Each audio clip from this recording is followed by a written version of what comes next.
እግዚአብሔር ዝተመስገነ ይሁን ክብርና አምላክና ይሁን ናብ ቃል አምላክን ሐለፊና ኢየሱስ ክርስቶስ ጎይታዩ ኢየሱስ ጎይታዩ አብዘን ዘሐለፋ ክልተ ሰናብቲ ካብ መዝሙረ ዳዊት ንእምነትና አብ አምላክ ዘለና ሙወካል ክብል መታን ቃል አምላክ ሪና ነርና ኢየሱስ ክርስቶስ ጎይታዩ ሎም ማልቱን ክንቅጽልና አብዝ ሐሳብ እዚ ኢየሱስ ክርስቶስ ጎይታዩ ወናምላክን እመኖ አብ አምላክን ወከል ካብ ፍርሂ ዘበለ ሁሉ ነፃኽን ወጽእ ይግባአናዩ ኢየሱስ ክርስቶስ ጎይታዩ ዝማለት ግን ጥንቃቅ ዘበለ ድማ መጥንቃቅ ዘበለ ድማ አይንገብርን ማለት አይኮነን ክንጥቃቁ ዝግባአና ዘበለ ሁሉ ክንጥንቃቅ ድማ ይግባአና ይመጀም ማንንም ካባና ፍላት ታየር ዘለዎ ወይ ጎሙ ጽቦ ዘይኮነስ ናብ ዲርፉት ከም ዘላቶ አያቱኒው ተጠንቂቆ ይዝኸይድ ስለዚህ አብ እግዚአብሔር እናተወከልና ንእግዚአብሔር እናተአመናዮ ነገር ግን ድማ ቶም ሰሙያ ዝብሉና ዘበለ ሁሉ ምግባር ምንም ችግር የብሉን እምነትና ንምህርንበር እሽነት አይኮነን ኢየሱስ ጎይታዩ ስለዚህ ከም አመንቲ እሙናት በጣም ድማ ጠንቃቃታት ይባሃሉ ኮሙ ሆይና ክንከይድ ጠንቆቃት ሐቀይ ጠንቆቃት ክንከውን ይግባአናዩ ኢየሱስ ክርስቶስ ጎይታዩ ናአና ድማ ድራይደ ይኮነስ ንሁሉ ሰብ ውህስ ክንገብሮ ሐላፊነት ስለዘለና ኢሬስፖንሲብል መሆን መንፈሳዊነት አይኮነን ኢየሱስ ክርስቶስ ጎይታዩ ክብርና አምላክና ይሁን ቅድምና ብናይ ሎም ማልቲ ቃል እግዚአብሔር ምህላፈይ እዚያ ክብል ይደል እግዚአብሔር ይመስገን በትሁሉ ዝኸውን ዘሎ አብዝለንቀነ መቼም ብዙ እግዚአብሔር እና ተዛረበና እናንቀሃና ነፍስ ወከፍና ዝኸውን ነገር እና ተረፈልና ይኸይድ አሎ ኢለ ይሐስብ ኢየሱስ ጎይታዩ አና ኻብት ዝተማሃርኩ ዋሃደ ግልተ ነጥብታት ክዛረበሞ ናብ ናይሎም ቃል እግዚአብሔር ክንከይድና ታደ ከምዚ ለከ ሐስብ ጀሚረ መንፈስ ቅዱስ እንከሎ ቤተ ክርስቲያን አብዛ ምድር ዚያ እንከላ ዝሁሉ አይነት ፍርሂን ዝሁሉ አይነት ጭንቅን ካመጸ ሓደ ማልት ዳ መንፈስ ቅዱስ አብዛ ምድር ዚያ አብዘ ይህልወሉ ቤተ ክርስቲያን አብዛ ምድር ዚያ አብዘ ይተህልወሉ ጊዜስ ምድርስ እንታይ ትከውን ስለዚህ ንፈተውትና ንቤተሰብና ንሁሉም አብዙሪያና ንዘለው ሰባት ዘበሉ ሁሉም ሲ ናብዝ ጎይታ ዚ ከአቱ ናብዝ ደንበዝ ጠቅልል ክብሉ መታን كنكهيو زغبانا حسب ابيلكيوسي ازو يخبدكا انتاي كخون كم زخيل كتحسب كلغا تغلا ايدما استمهركو ነገር زعامت زي كنجمر كلنا ناي مفراي امت يلنيو بذا امت زي እግዚአብሔር بكل አይነት መንገድስ ከፍሬናይ ዋ እንታይ ድኸው እንደሎ ኢለ ድማ ምልስ ኢለ በዛ አባዚ ሐሲበ ጸልየ ክሪ ከለኹ ሐስብ ከለኹ ግን ዝመጸል ነገር እዚ እግዚአብሔር ዝበለና መልእክትን ቃልን አይንቀይር እግዚአብሔር ካበለ በነገራት ሁሉ ግን ሐልፍ ንخእል ነገር ግን እግዚአብሔር ነትዝበሎ ነገር ሲ አይጠልምን እዩ እግዚአብሔር ዝተመስገነ ይሁን ከምቲ ዮሴፍ እግዚአብሔር ተዛሪብዎ ዳህራይ ግን ምስት እግዚአብሔር ዝተዛረቦ ዘይመስል ነገር አብ ህይወቱ ከመጸኸሎ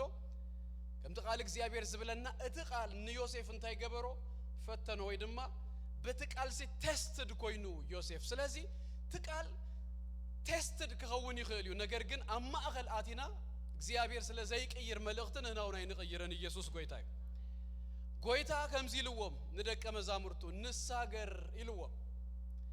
ንሳገር ዝበለ ጎይታ ግና መንገድ ምስ ጀመሩ አብ ጀልባ ምስአተው በድህሪት እሱ ኸይዱ ደቂሱ ዳራይ ንሳቶም ትማዕበል ንፋስን ምስበርተ እንታይ ኢሎሞ ካብ ድቃሷ ተንሲኦም ክንጠፍ ኸለና ዳግዲ አይብለካ እንዲሎም ጠፋና ይሎም ስለዚህ ማዕበል ንፋስን ስለዝመጸ ዝቅየር መልእክት የብልናን ዝቅየር ቃል የብልናን ኢየሱስ ክርስቶስ ጎይታዩ አብት እግዚአብሔር ዝበለና ዘበለ ሁሉ አቡይና ደውን ብል ኢየሱስ ጎይታዩ ክብርና አምላክና ይሁን ትንሳገር ዝበለ ጎይታ ማዕበል ንፋስን ከመጸኸሎስ ቃሉ አይልውጥን ሎም አልቲ መዝሙረ ዳዊት ምዕራፍ 13 ክንሪና ከምት ሁሉ ጊዜ ንገብሮ ለማድና ካብ ዘለናዮ حف كنبرينا موزقال مسوصانا ገጽ 150 ናብ ትግርኛ መጽሐፍ ቅዱስ ነዚ ቃል እዚ ንኽብር ቃል አምላኽ ሓፊልና ካብ ዘለናዮ ክነንብቦ ኢና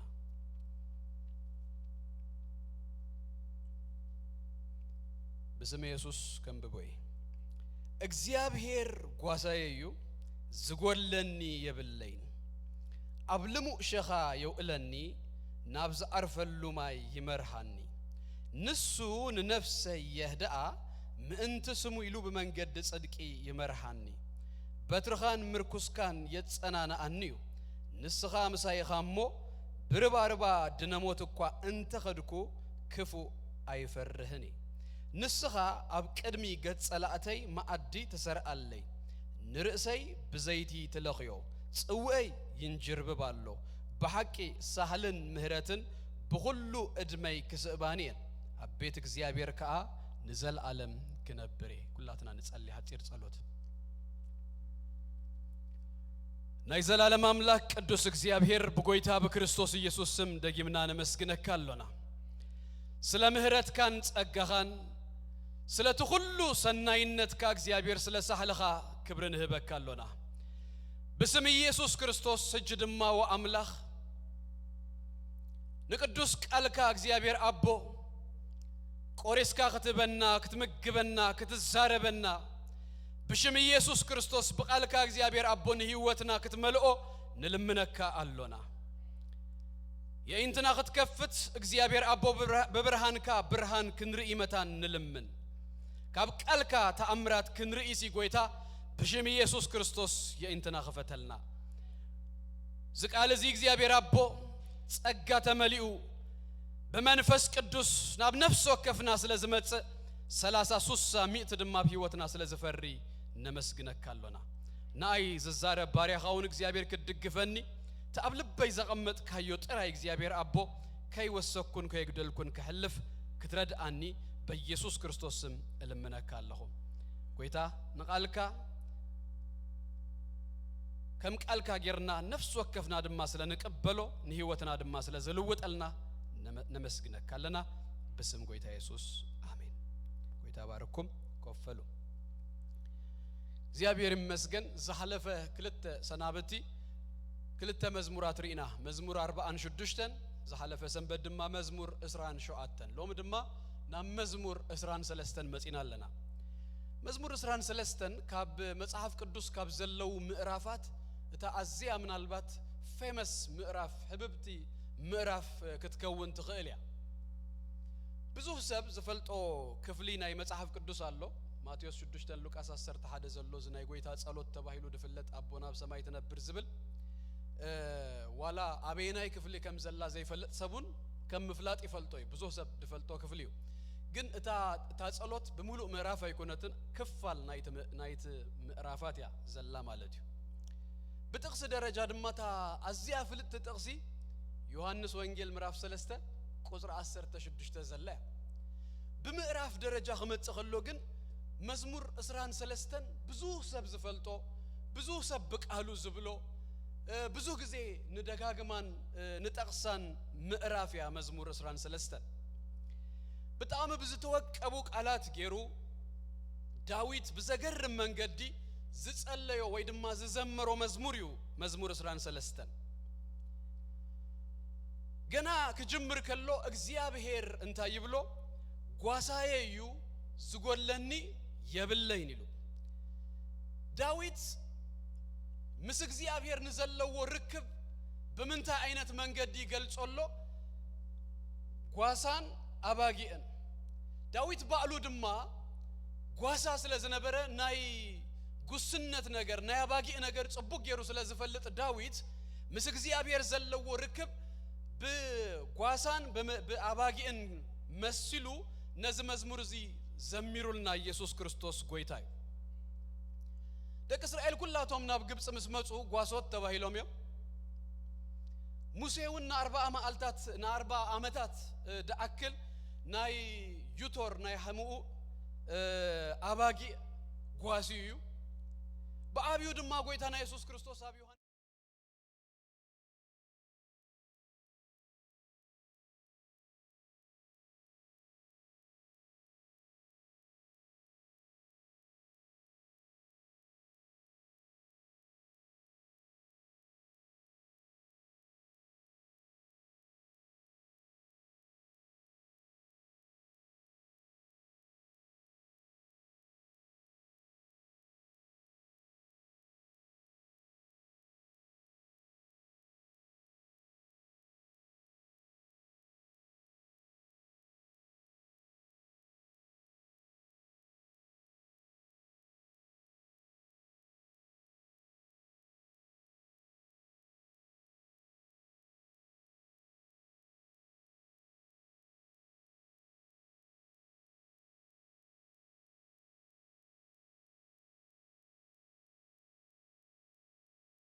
أبلنا كنريانينا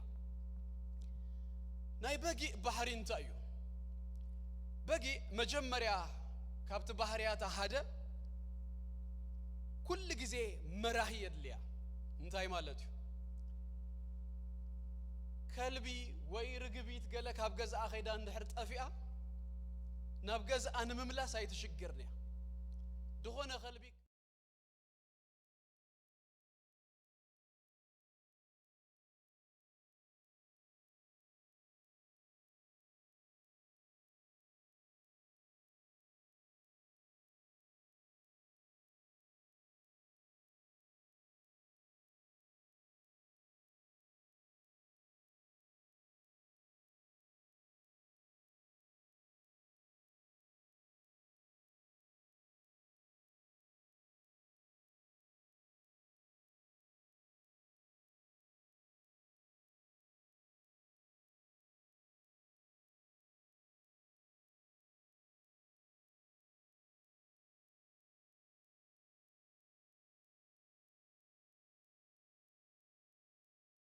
كلاخلني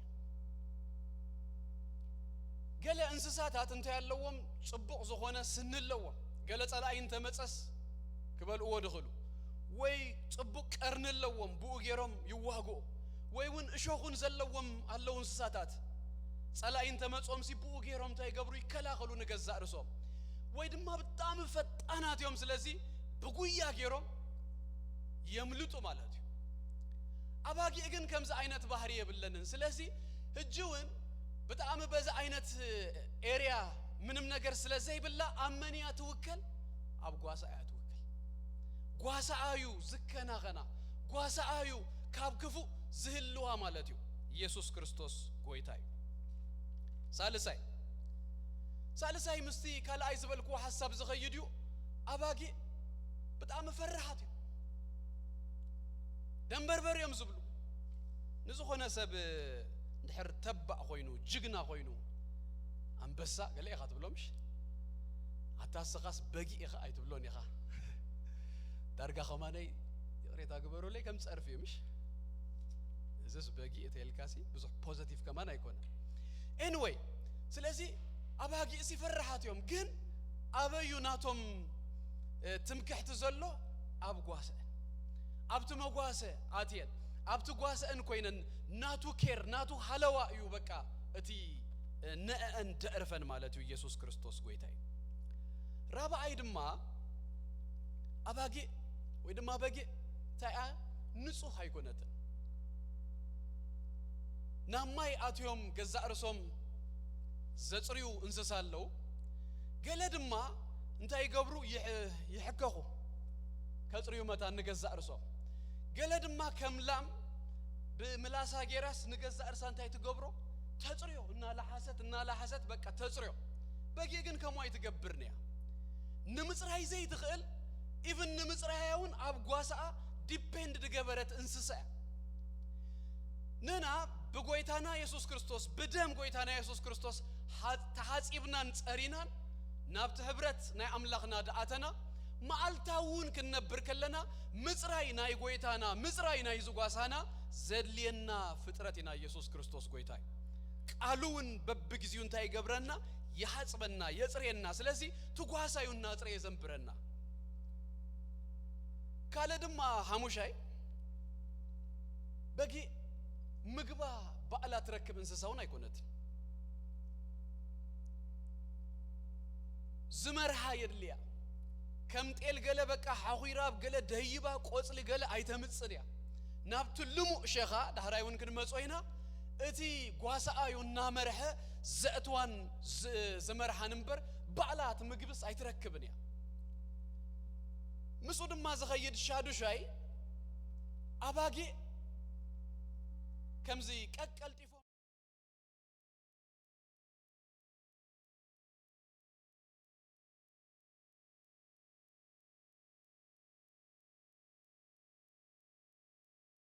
تغير ستور تقبرو مسق إلاس تغيد أباقي إجن كمو يكونا بب جزيو بب مالتو كبلأ كساتي اللوم نزيو نهنا دما نزي سبسي بنجيرات راي نبرن ካብ አፍ አምላኽ ብዝወጽ ቃል እምበር ተባሂልና ለና ስለዚህ ብዘይ ምግቢ ሰሙን ገለስ ክንቅጽል የብልናን ነፍስና በትቃልቲ ኩል ጊዜ በዚ እግዚአብሔር ዘሐበና ቃል ክንምግባ ይዝግባ ግመላይ ተባህልናን ብዘይ ቃል ክንቅኒ አባጊ ኢና ተባሂልና አባጊ ድማ ቀጻል እንታየር ሊዮም ማለትዩ ምግቢ ይርሊዮም ስለዚህ ኩል ጊዜ ክንበል ይዝግባና ኢየሱስ ክርስቶስ ጎይታይ ሻባይና ይሞዳታ እንታዩ እንታያ ነትጓሳት ህቦ በጌ ተጨጉራ አይምሽ በቃ በብትዝ ተወሰነ ጊዜ ቆሪጹ ይወስዱ ዳራዩን ክንመለሶይና በጌ ናይቱ ጓሳ አያ እትዘለዋ ነገር ሲ ንኡ ያተው ናቱ ያበቅ ዘለዋ ጽቡቅ ዘለዋ ናታ ነገር ሲ ነቱ ጓሳ አዩ ኢየሱስ ክርስቶስ ጎይታይ ህራይ እጅናብቲ ቁጥር 1 ክንጀምር ሞኽን ከይድም ባር ዳዊት ገና ከጀምር ከሎ አብ ቁጥር 1 ንግዚአብሔር እንታይልዎ ጓሳዬ ይሉ እግዚአብሔር ጓሳዬ እዩ ኦኬ ዳዊት ብዛዕባ ሓደ ጓሳ ሰኢሉ አይኮነን ዝዛረብ ዘሎም ባር ብዛዕባ ናይገዛ እርሱ ጓሳ ይዝዛረብ ዘሎ ጓሳዬ እታ የይ ትብል ትግርኛ መቼም ናቱ ጌራቶላምሽ አያም ሶሪ ማይ ትብልሲ ማይ ሼፐርድ ናቱ ጌራቶላ ቻርልስ ስፐርጀን ድባል ናይ አምላኽ ሰብ እንታይሉ the sweetest verse ታዘጥ አመት verse the sweetest word on this verse ይሉ ታዘጥ አመት ቃል አብዝ verse እዚ አብዝ ቃል እዚ አብዝ ጥቅስ እዚ ታማይ ትብልያ እጂ ንጓሳኻስ ፈሊጥ ካዮ ዲኻይቱ ምስጢር አብ ጊዜ ጸልማት አብ ጊዜ ዘሰንብድ ኩነታት አብ ጊዜ ዘፍርህ ኩነታት ሲ ከድካ ማቆብ ትረኽበሉ ክንክን ትረኽበሉ ጓሳስ አለካዱ ዳዊት አለዎ እግዚአብሔር እንታየ ይልዎ ጓሳዬ እዩ ይልዎ ምናልባት ንጎይታ ኢየሱስ ክርስቶስ ዘይፈለጥኩም ሰባት እንተለኹም ክብለኩም ዝደልይዝዩ ድምጹ ዘይተሰሙ ዘለኹም ናብዝ ደንበዝ ዘይአተኹም ጎይታ አብ ዮሐንስ ወንጌል ምዕራፍ 10 አፍደገ ናይት ደንበ ንሱ ምዃኑ ነጊሩናል ስለዚህ ንጎይታ ኢየሱስ ክርስቶስ ናይ ግል መድኃኒኹም ጌርኩም በመቀበል ብዛዕባ ሓደ ጓሳ ደይኮነስ ከምዝ ዳዊት አነስ ጓሳ አሎኒ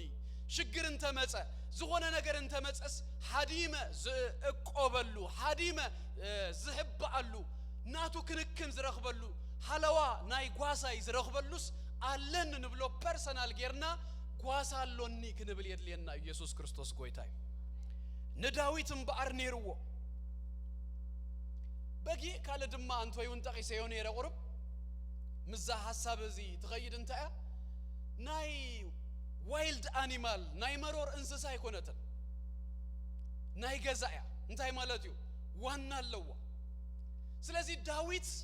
አነ ዋና አለኒ ጓሳ አሎኒ ንሱ ጓሳዬ እዩ ይዝብል ዘሎ ስለዚህ ተህቶሎም ማልቲ ዋና ለካዶ ዋና ለክዲዩ ናይቲ ህያዋይ ጓሳስ ኮይንካ ዲኻ ሱድማ በምርጫ ኻዩ ሱድማ ህይወትካ በመሃቢዩ ስለዚህ ሎማልቲ ንጎይታ ኢየሱስ ክርስቶስ ናይ ውልቅና መድኃንን ጎይታን ጌርና አብዝ ጉስነት ዝኽን አትዩ ዝግባአና ኢየሱስ ክርስቶስ ጎይታይ ዛጥቅስ እዚ አባላ ከይተወደት ከላንታ ይብልሹ እግዚአብሔር ጓሳዬ እዩ ዝጎለኒ የብለይ ናይ እግዚአብሔር ክንክን ናይ እግዚአብሔር ሐለዋ ናይ እግዚአብሔር በቃ ፕሮቪዥን ዘተረድኦ ዳዊት እግዚአብሔር ጓሳዬ ስለዝሆነ ዝጎለኒ የብለይን ይብለናል ኢየሱስ ክርስቶስ ጎይታይ ታይ ማለትዩ ንስጋ ይሁን ንነፍስ ይሁን ንመንፈስ ይሁን በዘልየን ዘበለ ሁሉ ዝከናኸነኒ ዘልየን ዘበለ ሁሉ ዝህበኒ ዝጓስየኒ ፕሮቫይድ ገብረኒ አምላኽ አሎን ማለትዩ ኢየሱስ ክርስቶስ ጎይታይ ደቅ እስራኤል 40 ዓመታት ዘአክል አበረኻ ኸዱ ኸለው ማልቲ መናና መገበ ድማ አብዘዳግም ከነግረና ኸሎ ክዳኖም ኮነ ጫምኦምሲ ከይበለ አብዘን ኩለን ዓመታት እግዚአብሔር ተኸናኺኑ ዘልዮም ሂቡ ፕሮቫይድ ጌሪዩ ናብትናይ ተስፋ ምድሪ አብጽሕዎ ስለዚህ ዘልየና ዘበለ ሁሉ ዝህበና እዩ እዚ ጓሳና ኢየሱስ ክርስቶስ ጎይታይ ከመ ወንድማነ ስጋና ጥራ ይኮነን ነቲ ዘልየና ስጋዊ ቀረብ ፋይዳ ይኮነ ኣብዚ ምዕራፍ እዚ ክንሪኦ ከለና ናብ ህዳት ውን ዘእቱ ሪስቶር ዝገብር ሪፍሬሽ ዝገብር ዘዕርፈና ሰላም ዝህበና ሴኩሪቲ ዝህበና ጓሳ እዩ ዝጓሳ እዚ ስለዚህ እግዚአብሔር ጓሳ ካንደር ጌርካዮስ ዝጎለኒ ይብለይን ምባል ድማ ይካል ከይጉደለ ዝመርሕ ዝከናኸንሱ ስለዝኾነ ኢየሱስ ክርስቶስ ጎይታይ ድማ ምናልባት ውን ብድርአ ነገር እንተ ጎደለ አብይ ወዳዊት ክንሪኦ ከለና ገገለ ግዚያት ድበኸየሉ ገገለ ግዚያት ዝጎደሎ ዝመስል ግዚያት ነይሩ ነገር ግን አብ ኩሉ ዘመኑ ሓደ ነገር ግን አይተፈለዮን ናይ እግዚአብሔር ጉስነት ናይ እግዚአብሔር ህልውና ግን ኩሉ ጊዜ ምስኡ ነይሩ ስለዚህ ኩሉ ጊዜ እግዚአብሔር ምሳና ይኸውን ምሳና የሳግረና አብተና ሐልፎ አብተና ኸዶ ዘበለ ሁሉ ንሱ ምሳና ይኸውን ኢየሱስ ክርስቶስ ጎይታይ ቁጥር 2 አብልሙ ሸኻ የውለኒ ናብ ዘዓርፈሉ ማይ ይመርሐኒ ተቀዳመይ ተቅሪያ አብልሙ ሸኻ የውለኒ ከምታ አንቶ ይዝበልናዮ አባጌ ናብቲ ምግቢ ዝመርሐን ጓሳ የርልየን ስለዚህ ናብቲ ዘዓርፈሉ ናብቲ ነዓርፈሉ ናብቲ ዘዓርፈሉ ሸኻ እንታይ ይገብሮም ማለት እዩ ጓሳ ይመርሖም እዚ ህያዋይ ጓሳ ናቡ ወሲዱ እንታይ ዘርኢ ዝብላ አሎ እቲ ሸኻ ድማ አቡ በሊ አድማስ እረፍት ከምዘሎ አብቲ በቃ ናይ እግዚአብሔር ክንክን ረኺብና አሪፍና እንነብረሉ ንውዕለሉ ቦታ ንሱ ይመርሐና መምራህ የድል ኢየሱስ ክርስቶስ ጎይታይ እዛ የውዕለኒ እትብል ቃል ድማ ዳርጋ بفقد دايكونا he laid me down ናቡስ እንታይ ገብረኒ ከውዕለንስ አባ በቃ መሪጹ በኃይለ አይነት ሲ ኮፍ የብለኒ የዕርፈኒ አቡ የእትወን ዛ አይነቱ ገገለ ጊዜ ነፍስና መህዳስ ከድልያ ከሎ እግዚአብሔር እንታይ ይገብር ኩነታት የምጽሞ እህድ አቢሉ ክንምገብ የህድ አቢሉ ናይ እግዚአብሔር ነገር ክንረክብ መታን ይገብርና ምናልባት እዚ ናይ ለንቅነ ኩነታት እኮ በተፖዚቲቭን ክንወስዶ ይገባና ምንም ክንቀይሮ ዳይንኸል ገዛ ኮፈሉ ተይሉናስ ንነፍስና ከህድ አብትልሙ ሸኻኸው እለና ናቱ ነገር ክንምገብ ናቱ ነገር አብ ህይወትና በቃ ከነእቱ መታን እግዚአብሔር ይመርሐናሎ ነዙን ክንቀበሉ ዝግባና ሹኡኸ እንታይ እሞ ከገብር ደለኒ እና በልናሹ ገጽ እግዚአብሔር ክንደሊ ቃል እግዚአብሔር አብ ህይወትና ከነብዝህ ክንምግባን ውሽጥና እግዚአብሔር ዝህበና አጋጣሚ ኦፖርቹኒቲ ተዘበለ ሁሉ ክንጥቀመሉ ካብት በላይ እግዚአብሔር ብልኢ ምውጻ ይኽእል ስለዝኾነ ኢየሱስ ክርስቶስ ጎይታይ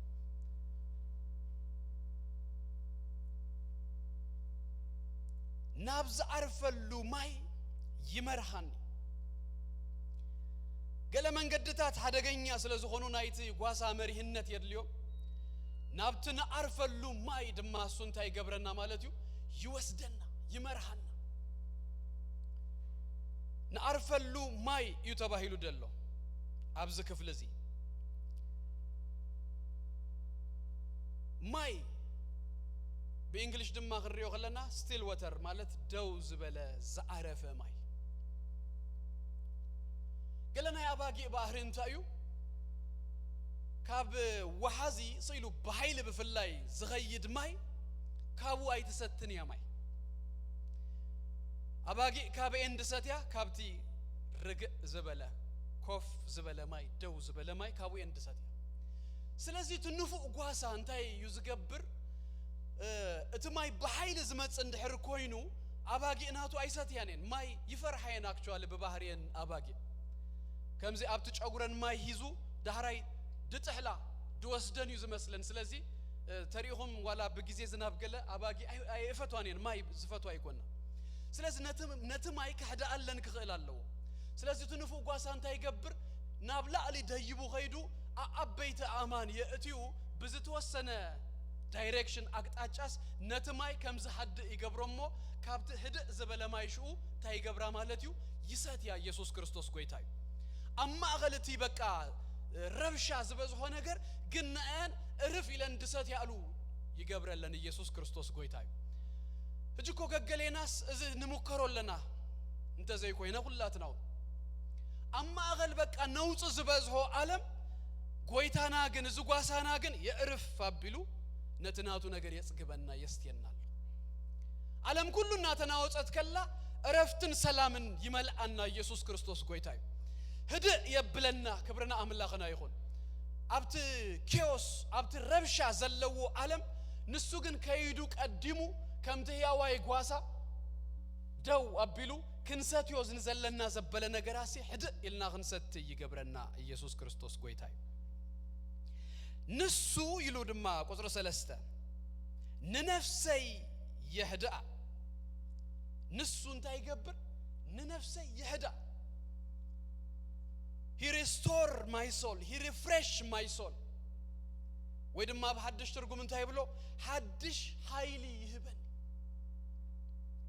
እግዚአብሔር ይዕርፍ አብሉ ንነፍስና ከም እንደገና ሐድሽ ኃይል ይህባ ይህዳ ሪስቶር ይገብራ በኃጢአት ክንበላሽው ከለና ከም እንደገና አምጪው አጽሪው በመንፈሱን በጸጉኡን ከም እንደገና ደው ክንብል ይገብረና ሪስቶር ይገብረና ይህድሰና እግዚአብሔር በሁሉ አይነትና ህይወት መንገድ ዳይሬክሽን እረፍት ከለየና ከሎ ምህዳስ ከለየና ከሎ ድህድስ ሪስቶር ዝገብር ነፍስና ዘህድ ዝጎይታ ዚዩ ክብርና አምላኽና ይሁን ብስናያ ባጊ ባህሪ ህጁን እናዛመድኩ ክንሪያ ባይብለን አብት መጓሰ ካብ ዘለው አባጊ ገገለ እንታይ ይገብራ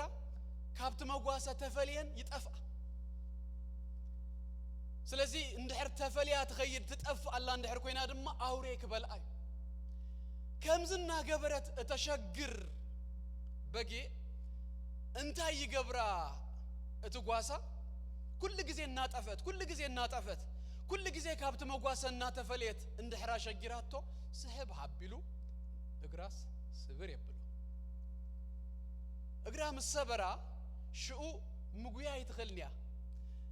كتطف አይትخلنيا ምስት መጓሰ ተኸውን مخادم ما سلاسة شجرة حنكس لتبلدلا كلاتهم كخدو خلوا مستناتهم بيس مستناتهم فتنة تكيد متاندما اتوقاسا انتاي قبرا تسكم أبيلو أبهقفو أتأجئو يوسدا تذكروا دو إساون ياقوبن كراخبو خلو دهراي من قد خدو خلو إساون تايلو نغيري له بكا بفتنة كخيد مسدلة ياقوب قنونو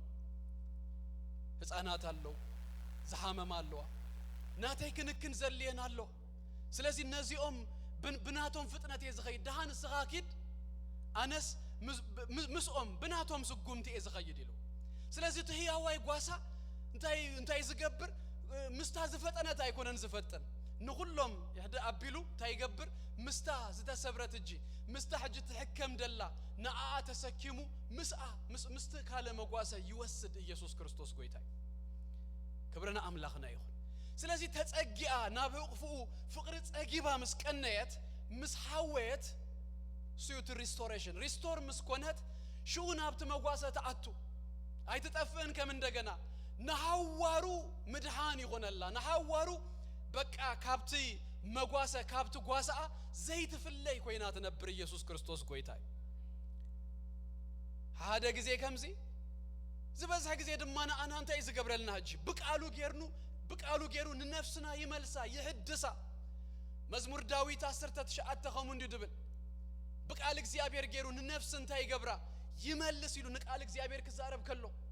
ንነፍስ ዝመልስ ቃል አለና ክብረና አምላኽና ይሁን ካብ ጥፍአትና መሊሱ ምስት ጓሳ አጣቢቁ ተወስደና ኢየሱስ ክርስቶስ ጎይታይ ንሱ ንነፍሰይ ይህዳ ምእንት ስሙ ኢሉ በመንገድ ጽድቂ ይመርሃኒ ዛ በመንገድ ጽድቂ ተባሂላ ተተርጎመት በመንገድታት ከኸውን ይኽእል paths of righteousness በቃል እግዚአብሔር ጌሩን ነፍስና ይመልስ ናብተ ትክክለኛ መንገድ የምጻና እጂ ንሁሉ ጽድቅ ድማ በቃ ፈሊጥና በጽድቅ ክንመላለስ ብናይ ጽድቅ ጎዳናታት ብናይ ጽድቅ መንገድታት ድማ ክንመላለስ ክንነብር መታን ድማ እዚ ጓሳዚ ይመርሃና እጂ ነቲ አብልሙ ሸኻ የውለኒ ናብዛ አርፈሉ ማይ ህይወት ይመርሃኒ ኩሉ ወሲድና እዚ ኸይን ወስድ ይብልና እዚ በመንገድ ጽድቅ መመለላሱን በረከትና ኢየሱስ ጎይታዬ ጆን ስፐርጀን ከታቆሶሞ ሳንቲፊኬሽን እንታይ ብሎሱ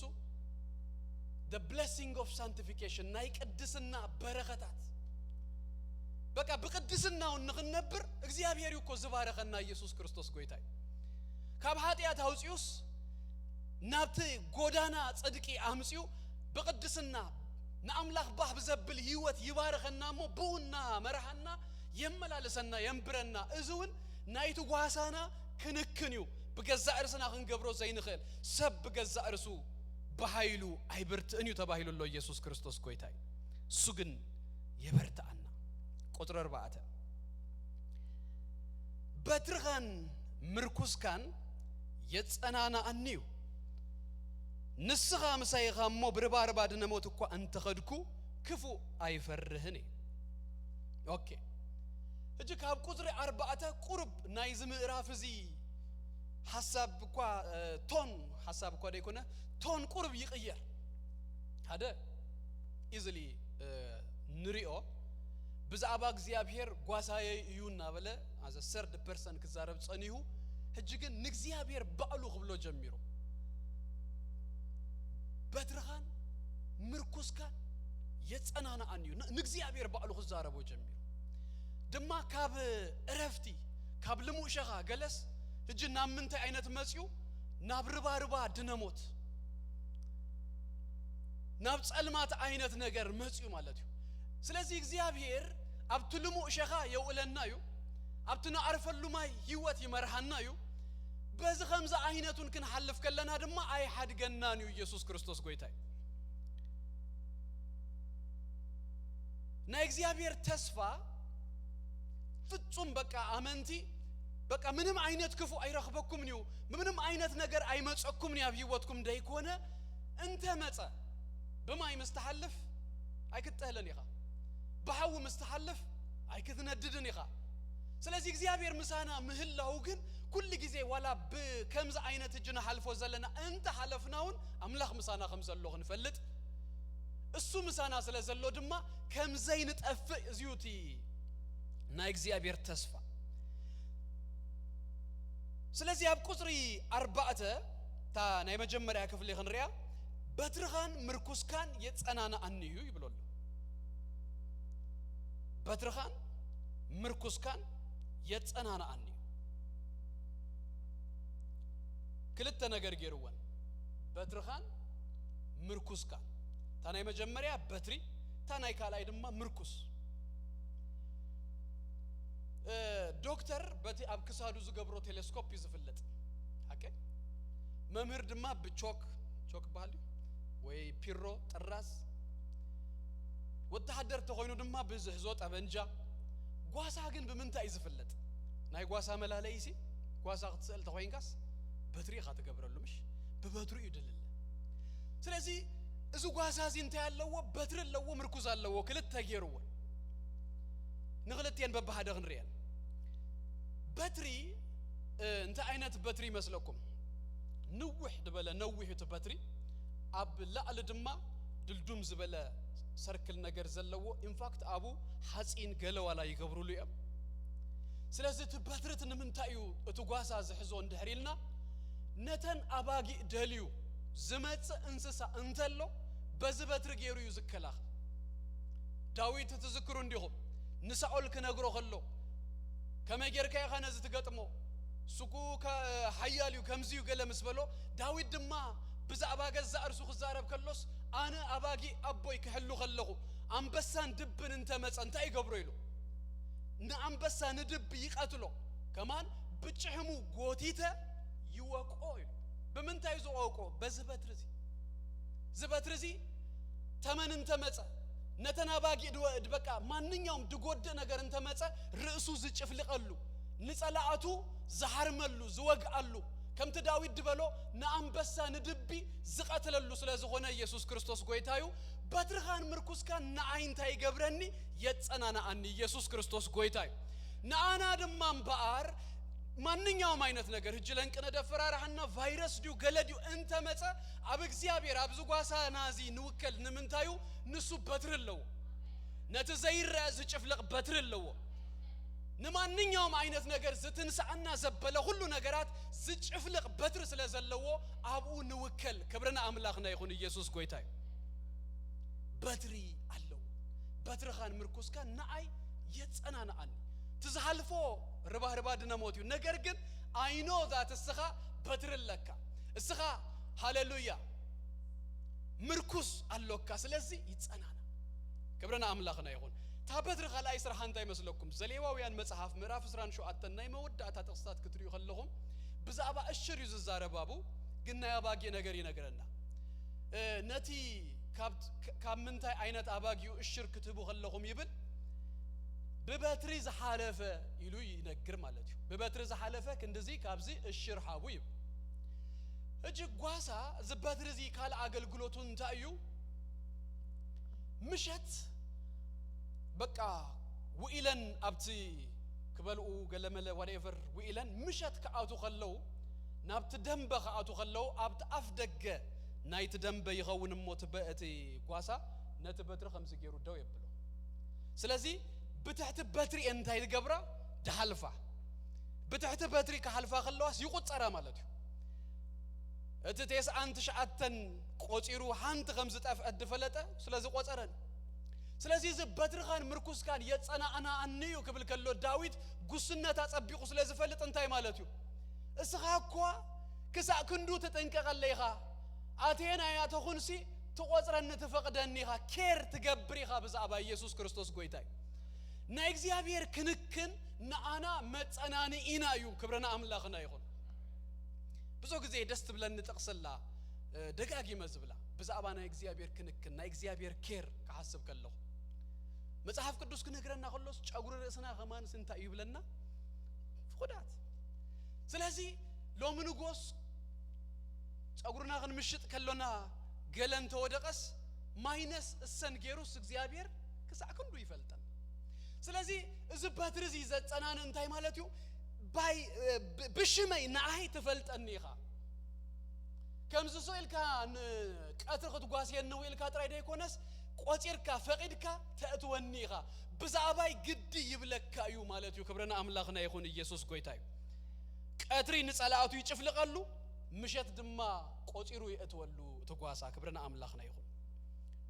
ምርኩስ ድማ ይብሎ ትምርኩስ ከምዚ አይነት ክስታይ ዘለዎ በትሪ ትምርኩዝ ማለት ነው ትምርኩዝ ከነምንታ ይደጠቅም ተይልና ትጓሳ እና መርሐን ከወስደን ከሎ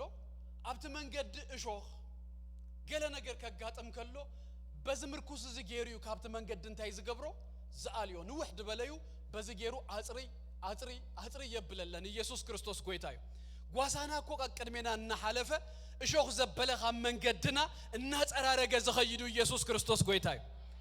ዛይነት ጓሳ ይዘለና እግዚአብሔር ጓሳና ይሁን ብልከለና ካም መንገድና እሾህና ጸራረገ ዝመርሐና ኢየሱስ ጎይታዩ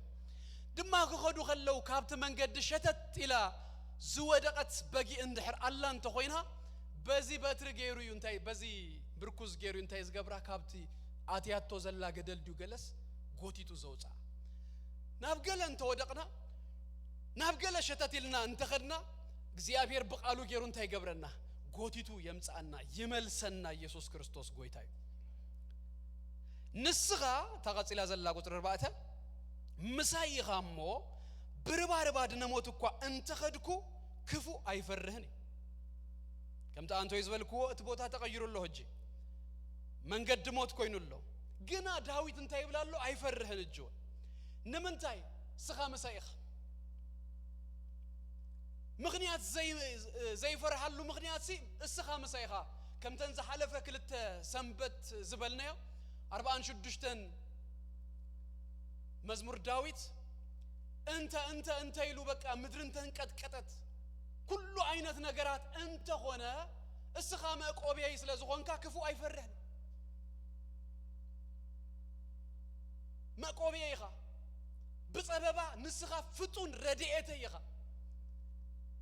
تشجيره انت يلاسي فتينكا تمصلي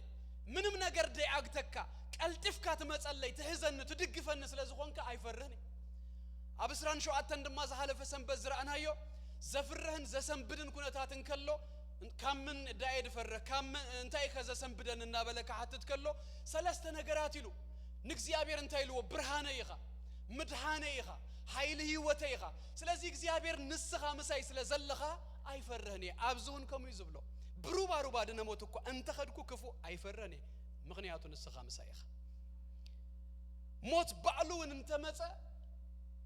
ናአማኒ ደፍሩ ሃይኮነን ሞት ናብ ክብሪ ድሳገረል ኢየሱስ ጎይታይ ስለዚህ ስኻ መሳይ ያለኻ እጅ መሳይ ያለኻ ንዘላለም መሳይ ክትከውን ይኻ ምንም ዘፍርህ ነገር የብለይ አብዚያ ጀሚርና እታ ነገርና አብዚያ ትውዳና አይኮነትን ስኻናይ ዘላለም ይኻ ኢየሱስ ክርስቶስ ጎይታይ ስለዚህ አይፈርህኒ ደማንታ ይብል ብሩባሩባ ድነሞት እንተ ኸድኩ ትብል ቃል አላታ እንተ ኸድኩ መንገድዩ ማለት መፈጸምታ ይኮን እጅና ይለንቀነ በቃ ወሬታ ዜናታት ዘዘፍርህ ነሐልፎ ኩነታት አለምሽ መፈጸምታ ይኮን ከሐልፍ መንገድ ስለዝኾነ እግዚአብሔር መሳና ከምዘሎ እና ሐሰብና ንግድ ኩሉ ነገርና ደዋ ይበል ናይ ቤተሰብና ነገር ዲዩ ንግበር ጸሎትና ዲዩ ንግበር መንፈሳዊነትና ዲዩ ንግበር ዜናታ ጥራይና ሰማና አቡ ደው ክንብላ ይግባአና ነው መንገድዩ እግዚአብሔር መሳኻሎ ህጁን እንታይ ግበር ተጓዝ ቀጽል ኢየሱስ ክርስቶስ ጎይታዩ ዳዊት ከሙይሉ እንተ ኸድኩ ብሩባሩማ ድነሞት እንተ ኸድኩ ክንከይዲና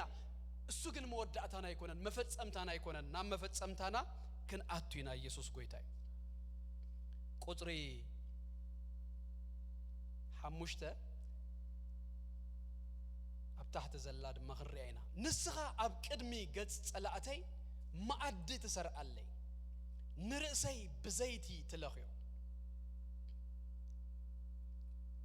نسخة أب قدمي قد صلاتي ما أدي تسرع لي نرأسي بزيتي تلخيو اجي كاب شخا نا ما أدي أمسيوا መቼም ዝሆነት በጊ አብ ቴብል ከምዘናትና ኮፍ ትብል ማለት አይኮንም ግን ዝብሎ ነገር አለው ወዳዊት ንስኻ አብ ቅድም ገጽ ጸላእተይ እንታይ ትገብረለ ማዕዲ ትሰርዓለ እጁና አብናይ ጓሶት በፍላይ ደማና እስራኤል ጓሶት ከመልሰኩምሞ እዛ ጥቅስ እዚ አጽቡቅ ጌራ ከተረዳአና መታ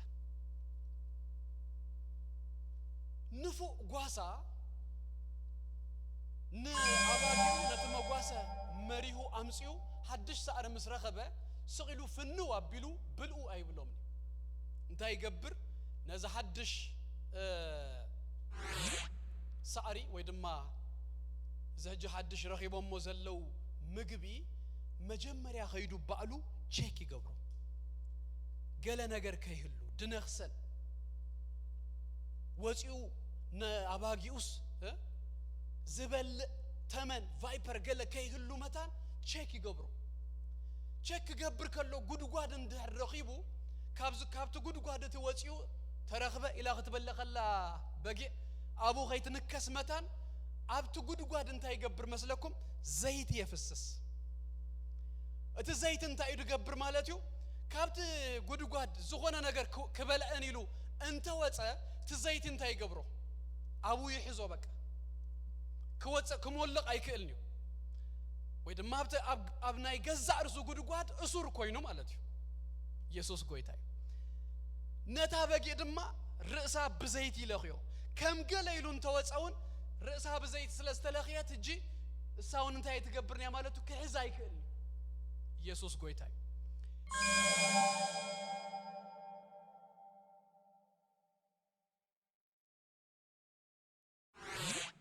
قبرنا يسوس قويتاي نسألائنا أسيرو كم زي رخبنا غيرو نعنا جن زيت الأخيو أما عدو كف يبلنا يسوس كريستوس قويتاي دسنا بلوغوت أنا دسنا بلوغ بل أنا أبزورينا بكا النازورنا نجرجن كم زي رخبنا غيرو أملاخنا يهلونا يسوس قويتاي سلازي أبكر مجد صلاتي ما عدت سر علي النار عيو سخات أسقبني ኢየሱስ ጎይታይ ጽዋይ ኢሉ ድማ ይጅርብባሎ በዘይት ተለኸሉ ጽዋይ ድማ እንታይ ይገብራሎ ቁጥር 5 ተናይ መወዳታ ማለት እዩ ይጅርብባሎ እጁና በናይ ጓሳ ነገር ከመልሰኩም ብጉስነት ስለተጻፈ ወሐዚ አብዘይ ብሉ ማይ ካበዩ ድህበን ሓደ ጓሳ ናባጊው ጉርጓድ ካብ ጉርጓድ ይኾት ወይ ዝተኾአተ ጉርጓድ እንተሎ ካብቱ ጉርጓድ እናውፀአ የፍሰሰለን እሳተን ድማ ይሰትያ ከምዝ ናይ እምነ ዝመስል ሸሃንሎ አብኡ እንታይ ይገብር እና እናውፀአ ካብቲ ጉርጓድ ናቡ የፍሰሰለን ሓደ ሚእቲ አባጊ ዘለዎ ከሙንዳ ገበረ ከስቲያን 2 ሰዓት ይወስደል እጂ አዚዩ ድኻሙ ዘይጽብጽብ በጣም ህያዋይ ዝኾነ ጓሳ እንታይ ይገብር ነንእሽታ ይኮነ እንድህበን ነቲ እምኒ ክመልአሎም ከሎሲ የንጀርብ በሎም ከሰዓታት ከኸዱ አይድልዮም ነው መሊኡ ከሰዓ ዝፈስስ ይገብረሎም ኢየሱስ ክርስቶስ ጎይታዩ አንጀርቢቡ የጽግቦም ክብረና አምላኽና ይኹን አምላኽና ከሙኮ ይድገብር አንጀርቢቡ የጽግበና ክብረና አምላኽና ይኹን ቃሉ መንፈሱ ጸጉ አብዚው አንጀርቢቡ ይድህበና ከሙዳ ይኮነ እንድበል ካብተ ተሐስቡ ትልምንዎ እንብዛ ንላዕሊ የዚዙ አንጀርቢቡ ደብ ጎይታ ኢየሱስ ክርስቶስ ጎይታ ናይ መወዳእታ ዚኤልና ክንውድ ቁጥር 6 በሐቂ ሳህልን ምህረትን በሁሉ እድሜይ ክስባኒየን አቤት እግዚአብሔር ካ ንዘል ዓለም ክነብር በአርዳዊት እግዚአብሔር ጓሳዬ ኢሉ ጀሚሩ በእግዚአብሔር ድማጁን ይውድኦሎ በሐቂ ሳህልን ምህረትን በሁሉ እድሜይ ክስባኒ እየን አቤት እግዚአብሔር ካ ንዘል ዓለም ክነብር ክልተ አዝዮም ዘጸናነኡ ናይ እግዚአብሔር ባህሪያት ተቀይሱልና ሳህልን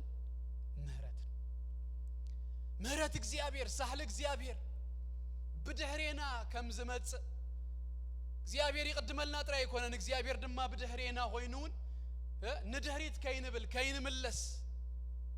በምህረቱን በሳህሉን ይደግፉ አቤት እግዚአብሔር ዘንብረና ኢየሱስ ክርስቶስ ጎይታይ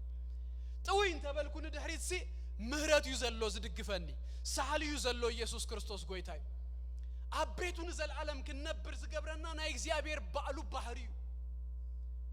ሉቃስ ምዕራፍ 15 በተለምዶ ጥፉ ወድን ብሎ ናቤት አቡ ክምለስ ድገበሮዝ ይመስለን ቀድም በቃ ዝግባአን ሐበኒ ይሉ ቀድም ሙጹ ናይ አቡ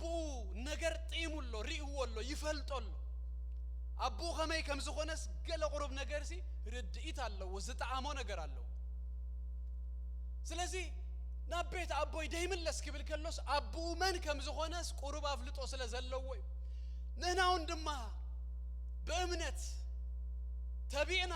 ናብ እግዚአብሔር ክንቀርብ ክንመጽ ዝገብረናኮ ናአምላኽና ስለዝፈለጥናዮ በቲ ዘጠፋናዮ በቲ ዝወደቅናዮ በቃ ይልና ደይከድና እግዚአብሔር መሐሪ እግዚአብሔር በዓል ብዙህ ሳህሊ ከምዘለዎ ስለንፈልጥ ብዙህ ምህረት ከምዘለዎ ስለንፈልጥ ናቱ ሜርሲ ናቱ ጉድነስ ናብ እግዚአብሔር ዝስሕበና ኢየሱስ ክርስቶስ ጎይታይ ሁላትናም በአር ንጸልይ ክብርና አምላኽና ይኹን እግዚአብሔር ጓሳዬዩ ዝጎድለኒ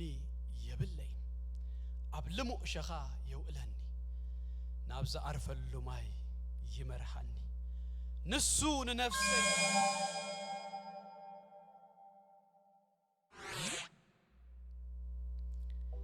በትርኻን ምርኩስካን የጸናና አንዩ ንስኻ ምሳይኻሞ ብርባርባ ደነሞት እንተኸድኩ ክፉ አይፈርህኒ ንስኻ አብ ቅድሚ ገጽ ጸላእተይ ማዕዲ ተሰርዓለይ ንርእሰይ ብዘይት ተለኽዩ ጽውአይ ይንጅርብባሎ በሐቂ ሳህልን ምህረትን በሁሉ እድሜይ ክስባኒየን ቤት እግዚአብሔር ከአ ንዘል ዓለም ክነብር ሁላትና ኻብዘለና የተሲና ሐጽር ጸሎት ጸሊና ኸንወዲና ኢየሱስ ክርስቶስ ጎይታዩ ሃሌሉያ ሃሌሉያ አሜን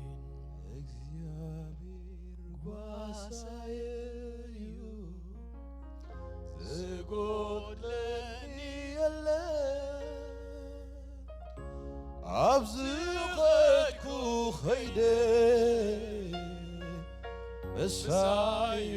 ዘላለም እግዚአብሔር ጓሳዬዩ ዝጎድለኒ የለን አብዝቀትኩ ኸይደ መሳዩ ዘላለም እግዚአብሔር ጓሳዬዩ ዝጎድለኒ የለን አብዝቀትኩ ኸይደ መሳዩ ዘላለም ከም ዝናትካ ገይሩ ዝሓሊ አይረኹን አነስ አይረኹን ከም ዝናትካ ገይሩ ዝጥንቀቕ አይረኹን አነስ አይረኹን እስምካ ክባርኾይ አነስ ኩል ጊዜ ኢየሱሰይ እንተ ዘመርኩልካዮ ዓረፍኩለይ እስምካ ክባርኾይ አነስ ኩል ጊዜ ኢየሱሰይ እንተ ዘመርኩልካዮ እግዚአብሔር ጓሳዬዩ ዝጎድለኒ የለን አብዝቀትኩ ኸይደ መሳዩ ዘላለም እግዚአብሔር ጓሳዬዩ ዝጎድለኒ የለን አብዝቀትኩ ኸይደ መሳዩ ዘላለም ከም ዝናትካ ገይሩ ዝሓሊ አይረኹን አነስ አይረኹን ከም ዝናትካ ገይሩ ዝጥንቀቕ አይረኹን አነስ አይረኹን እስምካ ክባርኾይ አነስ ኩል ጊዜ ኢየሱሰይ እንተ ዘመርኩልካዮ ዓረፍኩለይ ሃሌሉያ ሃሌሉያ ነመስግኖን መወዳታ በዛርዝና ቃላት ነዚ ጎይታ ዘነኽብሮ እግዚአብሔር ይባረክ ምትእመማና ሃሌሉያ አቡ ሞካልና እስኪ ንንገሮ እግዚአብሔር ይባረክ ስኻ ጓሳዬ ይኻ ሃሌሉያ ሃሌሉያ ናብዝ ዓርፈሉ ማይ ትመርሓኒ ለሞቅሸኻ እተውእለኒ ሃሌሉያ ብሩባ ሩባ ድነሞት እኳ እንትኸድኩ ክፉእ አይፈርህኒ ንስኻ ምሳእ ኢኻ ሃሌሉያ በትኻን ምርኩስካን የጸናንዓኒ ጎይታ ሃሌሉያ ሃሌሉያ ሃሌሉያ ሃሌሉያ ኣብ ቅድሚ ገጽ ጸላእተይ ማዕድ ትሰርዓለይ ንርእሰይ ንስኻ ብዘይቲ ትለኽዮ ጽውዐይ የንጀርብባሎ ሃሌሉያ ብሓቂ ሳህለን ምህረትን ሃሌሉያ ብኹሉ ዕድመይ ክስእባኒ ቤትካ ድማ ንዘላለም ክነብር ጎይታ ስምካ ይባረክ እግዚአብሔር አምላኽና ናቦናን በጎይታ በክርስቶስ ኢየሱስ ስም ደግምና ነመስግነካ አሎና ክብር ሁሉ በሽም ኢየሱስ ክርስቶስ ተጠቅልሎና አኻ ይኹን አሜን እግዚአብሔር አምላኽ ስለ ሃለዋኻ ስለ ጉስነትካ ኣብዚ ደንበዝ ስለ ዘእተኻና ኣብዚ ጉስነት እዚ ስለ ዘእተኻና ስለ ዘዕረፍካና ጎይታ ነመስግነካ አሎና አሜን በሽም ኢየሱስ ክርስቶስ እግዚአብሔር አቦ ስለ ሁሉ ሃለዋኻ ስለ ሁሉ ክንክንካ ነመስግነካ አሎና አሜን ብንኸዶ ዘበለ ሁሉ ንስኻ ምሳና ስለ ዘሎኻ ተመስገን አሜን ጎይታ ነህናውን ከም ዳዊት እግዚአብሔር ጓሳዬዩ ዝጎለኒ የብለኝ አብዝ ዓርፈሉ ማይ ይመርሃኒ አብልሙ ሸኻ የውእለኒ ክንብል ስለ ዘበቃና ጎይታ ነመስግነካ አሎና ባድነ ሞት እንኳን ተኸድኩ ክፉ አይፈርህኔ ከነበል ስለዚህ ቃልና ጎይታ ነመስግነካለሁ አሜን በትርኻን ምርኩስካን ስለዘጸናናና ጎይታ ነመስግነካለሁ አሜን ንጸላይ ንስኻ ቀድምካ ስለትጨፍለቀልና ስምካ ይባረክ አሜን ንርሱ ንስኻ ስለትጨፍለቀልና ጎይታ ስምካ ይባረክ አሜን ናአና ገና እግዚአብሔር አቦ ተፈልጠና አድቂካ ተፈልጠና ጽቡቅ ገርካ እግዚአብሔር አቦ ተፈልጠና ተከናገነና ተሐልየልና አምላኽና ንስኻ ናአኻ ስለዘረኸብና ስምካ ይባረክ ካብ ነፍስና ጎይታ ነመስግነካለና ጎይታ ንኹሉ እግዚአብሔር አቦ ህዝብኻ ንኹሎም ቅዱሳን በኸምዝ አይነት መከናኻን ስለተከናኸኖም ይመስግነካለሁ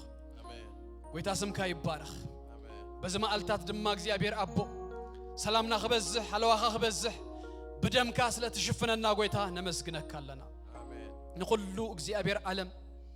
ካብ ፍርሕን ካብ ጭንቅን ክትገላግሎ በኢየሱስ ክርስቶስ ስም ደጊምና ንጽልያለና ንነብረላ ከተማ ካልጋሪ ስለ ካናዳ ንጽልያለና እግዚአብሔር አቦ በኢየሱስ ክርስቶስ ስም እግዚአብሔር አቦ ካብ ኩሉ ክፉ እግዚአብሔር ክትክልላ ነዛ ከተማ ነዛ ሀገር እዚኣ በኢየሱስ ክርስቶስ ስም ጸለና ጎይታ በቃ ከተብል ስለቶም ህሩያትካ ከተብል እግዚአብሔር አቦ ዘን መዓልታት ክተህጸረን በኢየሱስ ክርስቶስ ስም ንልምነካለና በሁሉ ድማ ክንሐልፍ ከለና ከም ተዝግባእ ጌርና እግዚአብሔር አቦ ምሳኻ ክንመላለስ ምሳኻ ክንጓዓዝ ገጽካ ክንደሊ ንነፍስ ወከፍና ደግፈና በሽም ኢየሱስ ክርስቶስ አሜን እግዚአብሔር ይባርክኩም ጸጉ ይብዛልኩም ሰላሙ ይሃብኩም አብተኸድዎ ዘበለ ሁሉ እግዚአብሔር ይቀድመልኩም ደገ ጸላእትኩም በኢየሱስ ክርስቶስ ስም ወረሱ ሞገስ እግዚአብሔር ክብር እግዚአብሔር ይቀድመልኩም ሰሙንኩም በኢየሱስ ስም ዝተባረከ ይሁን ሓለዋ እግዚአብሔር አቤትኩም አቤተሰብኩም አብኩሉ ናትኩም ነገር በኢየሱስ ክርስቶስ ስም ይብዛህ ብርሃንኩም መመሊሱ ይድመቅ እግዚአብሔር ይባርክኩም ሰላም ኪዱ ተባረኩ